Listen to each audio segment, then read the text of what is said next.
केकरा से काहे हो दुख अपन, केकरा से काहे हो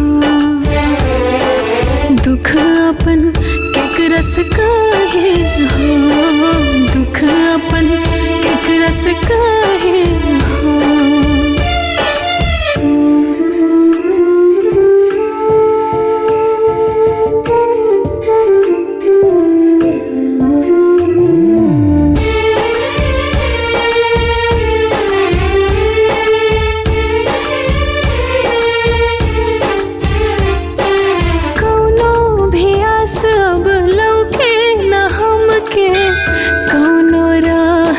सूझे हो हे भगवान जी रउआ सिवाता दुखवा के हो न बुझे हो।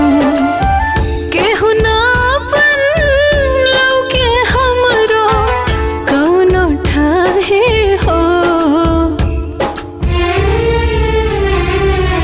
दुख अपन केकरा से काहे हो दुख अपन, केकरा से काहे हो